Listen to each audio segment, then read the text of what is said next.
हो चुका आगाज रण की जुग बदलने की तैयारी, हो चुका आगाज रण की जुग बदलने की तैयारी।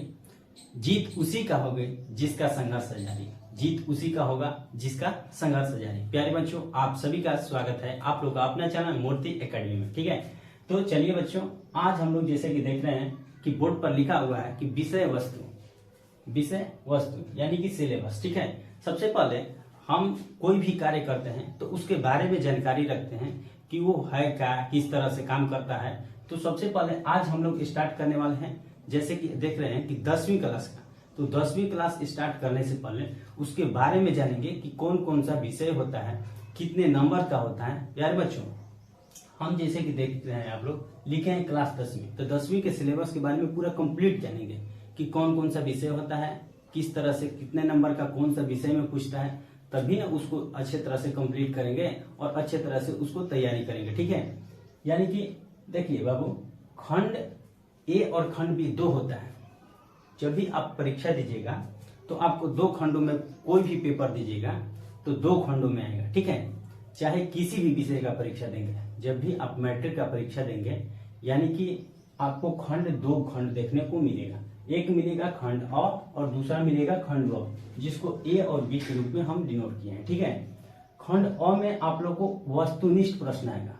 जब भी परीक्षा दीजिएगा तो परीक्षा से पहले पेपर आपको मिलेगा एक, जो कि ओएमआर सीट वाला होगा, वो कि वस्तुनिष्ठ उसमें होता है, जो कि ऑब्जेक्टिव इंग्लिश में कहते हैं कि ऑब्जेक्टिव क्वेश्चन। ठीक है, तो कोई भी विषय का ऑब्जेक्टिव क्वेश्चन पहले मिलेगा, इसके बाद सब्जेक्टिव वाला पेपर आपको मिलेगा। ठीक है बाबू, तो सबसे पहले हम लोग देख लिए खंड अ में वस्तुनिष्ठ आपको मिलेगा। ठीक है, क्या मिलेगा? तो आप लोग कहेंगे कि वस्तुनिष्ठ खंड में। उसी तरह से खंड जैसे बी देखेंगे हम लोग तो लघु उत्तरीय और दीर्घ उत्तरीय दो तरह के प्रश्नों को देखेंगे। लघु उत्तरीय भी प्रश्न आप लोग को मिलेगा और दीर्घ उत्तरीय। लघु उत्तरीय का मतलब छोटा छोटा क्वेश्चन, यानी कि 2 नंबर का क्वेश्चन हो जाएगा। ठीक है, और जैसे ही दीर्घ उत्तरीय में जाइएगा तो 5 नंबर का या 6 नंबर का क्वेश्चन देखने को मिलेगा। ठीक है, इसके बाद हम लिखे हैं क्रम, विषय, पूर्णांक, पास मार्क और प्रैक्टिकल लिखे हैं। ठीक है बाबू, तो यहाँ तक आप लोग समझ लिए कि 2 खंडों में हम लोग परीक्षा देने वाले हैं। ठीक है, खंड ए में जो मिलेगा हम लोग को ऑब्जेक्टिव मिलेगा और खंड बी में लघु उत्तरीय या दीर्घ उत्तरीय हमको मिलेगा। ठीक है, इसके बाद क्रम है, तो टोटल विषय जो होता है मैट्रिक का परीक्षा में, यानी कि टोटल विषय की बात किया जाए मैट्रिक में तो टोटल 6 विषय होता है। टोटल कितने विषय? तो 6 विषय होता है, लेकिन 5 विषय का ही क्या होता है, मार्कशीट में काउंट होता है 5 विषय। अब आप लोग कहिएगा कि 5 विषय क्यों काउंट होता है? तो देखिए, जो अंग्रेजी है, जो अंग्रेजी विषय है, जो क्लास 10 में है, यानी कि 10वीं में हम लोग अंग्रेजी पढ़ते हैं, तो उस अंग्रेजी का नंबर जुटता नहीं है। जब भी आपको मार्कशीट आएगा तो मार्कशीट में अंग्रेजी का नंबर नहीं जुटेगा। जैसे कि मान लेते हैं कि 400 आप नंबर मैट्रिक परीक्षा में ला दिए। ठीक है, 400 नंबर ला दिए, तो 400 जैसे नंबर लाइएगा तो कोई कहेगा कि बाबू आपका कितना परसेंट आया है, तो आप कहिएगा कि 400 आया है मेरा, तो उसमें 5 से डिवाइड कर देंगे। कितना से डिवाइड? 5 से। तो जैसे ही 5 से डिवाइड कीजिएगा तो 80% आपका मार्क्स बना। कितना परसेंट? तो 80%। तो हम लोग के पास टोटल 6 विषय है, लेकिन डिवाइड किए कितना से? 5 से। यानी कि हम साफ साफ समझ सकते हैं कि जो भी हम पढ़ेंगे यानी कि 5 विषय का मार्कशीट में काउंट होगा। तो अंग्रेजी विषय तो पढ़ना फिर कोई जरूरी है। तो देखिए बाबू, जो 10 क्लास है उसमें अंग्रेजी का मान्यता नहीं के तौर पर है। ठीक है, यानी कि इसका आप लोग जान गए कि नंबर जुटता नहीं है, लेकिन ऐसा बात नहीं है कि इंग्लिश पढ़ना जरूरी नहीं है। बस 10 में नहीं है, 10 के बाद जैसे ही जाइएगा, चाहे अगर मान लेते हैं कि अंग्रेजी में कम भी नंबर ला दीजिए, 10 में 30 से नीचे ला दीजिएगा, क्योंकि पास मार्क आप जानते हैं कि 30 नंबर का है। अगर 30 से कम नंबर ला दीजिएगा तो कोई भी फॉर्म, बहुत सारे फॉर्म हैं जो कि आप नहीं भर पाइएगा। इसलिए अंग्रेजी को छोड़ना नहीं है, बस मान्यता नहीं है, उससे कोई दिक्कत नहीं है। जैसे आप 11-12 में जाइएगा तो इसका भरपूर मान्यता है। तो हम लोग अगर 10 में छोड़ते हैं तो 11-12 में हम लोग का होगा, दिक्कत होगा। तो सबसे पहले आप अंग्रेजी के बारे में संपूर्ण जानकारी प्राप्त कर लिए। ठीक है, किसका मान्यता नहीं है, बस 10 में ही मान्यता नहीं है। अब आगे बढ़ते हैं। विषय में टोटल हम लोग को 6 विषय पढ़ना है, जो कि गणित है, विज्ञान है, सामाजिक विज्ञान है, हिंदी है, संस्कृत है और अंग्रेजी है। कोई भी विषय आप पढ़िएगा तो टोटल 100 मार्क्स का होता है, यानी कि उसका पूर्णांक 100 होता है। हर एक विषय 100 होता है, यानी कि टोटल जब हम बात करेंगे तो 600 हुआ। लेकिन अंग्रेजी का मान्यता नहीं है, तो अभी अंग्रेजी के बारे में हम लोग चर्चा नहीं करेंगे, यानी कि हम लोग 5 ही विषय का चर्चा करेंगे। ठीक है बाबू, हम यहाँ से अंग्रेजी का घेर देते हैं, यानी कि अंग्रेजी का अभी चर्चा नहीं कर रहे हैं। ठीक है, तो 5 विषय हम लोग को यानी कि 500 मार्क्स का पढ़ना है। ठीक है, और 500 मार्क्स में हम लोग को ज्यादा से ज्यादा स्कोर करना है। ठीक है, अपने क्षमता के अनुसार, यानी कि जो भी हम लोग जितना एनर्जी लगाएंगे उतना हम लोग प्राप्त करेंगे। ये तो है, आप लोग देहात में कहावत सुने होंगे कि जितना आप गुड़ डालिएगा उतना ही क्या होगा, मीठा।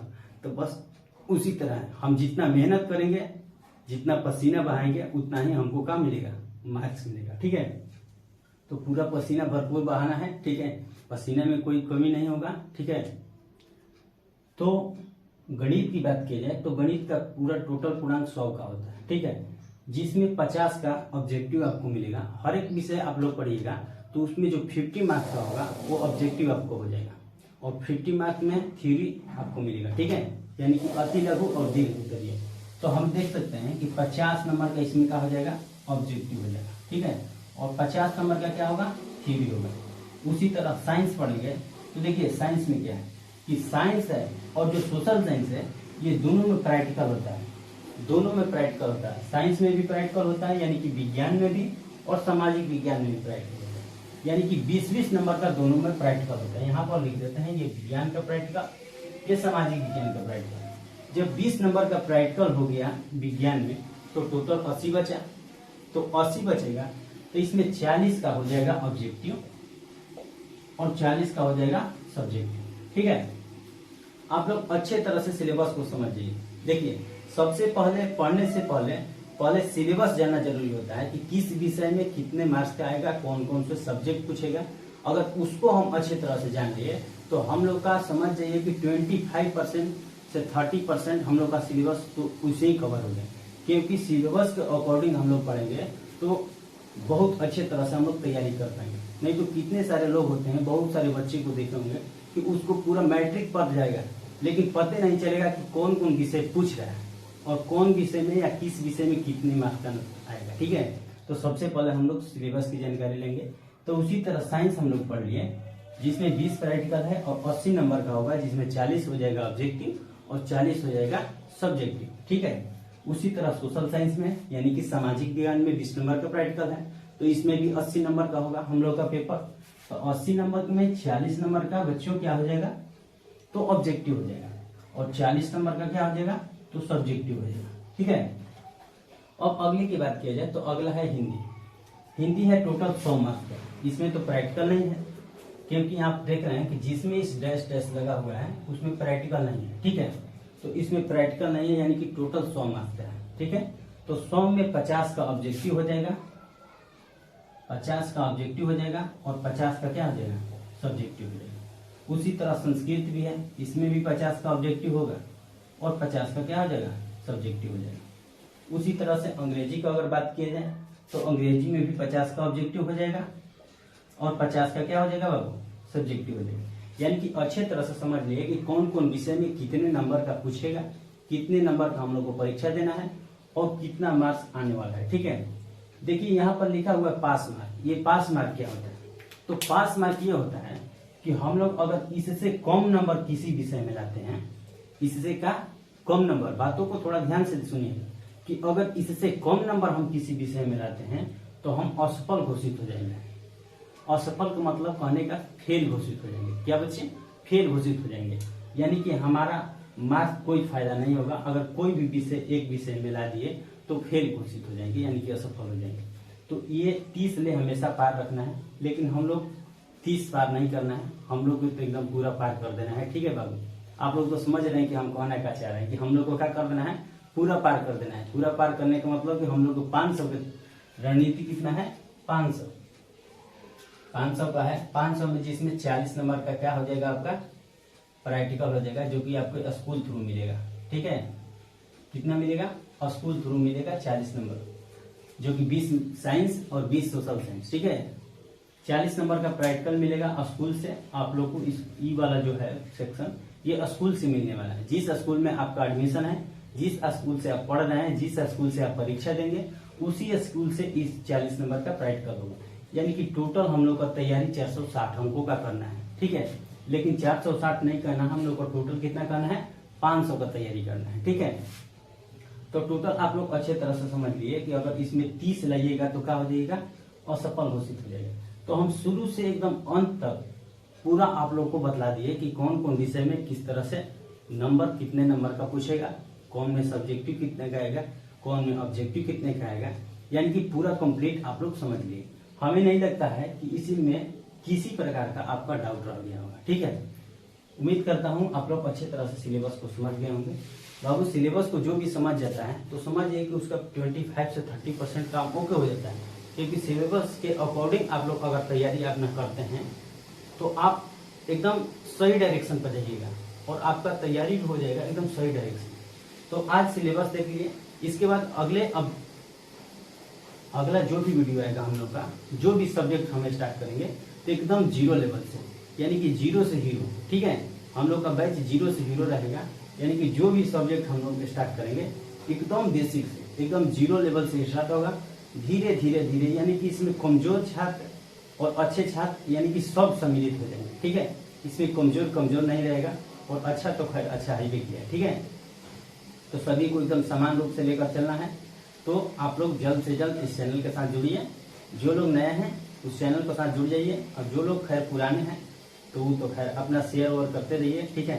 क्योंकि जितने ज़्यादा आप शेयर कीजिएगा अपने दोस्त रिश्तेदार, अपने भाई बंधु और अपने गांव के जितने भी व्हाट्सएप ग्रुप है उतने सब में शेयर कीजिएगा, उतना ही फायदा होगा, ठीक है। क्योंकि सभी लोग क्या हो शिक्षा से जुड़ पाएंगे, ठीक है बाबू। तो चलिए आप लोग अच्छे तरह से कंप्लीट समझ लिए। मिलते हैं अगले टॉपिक के साथ, अगला कोई नया टॉपिक के साथ, अगले टॉपिक के साथ। तब तक के लिए बाबू जय हिंद।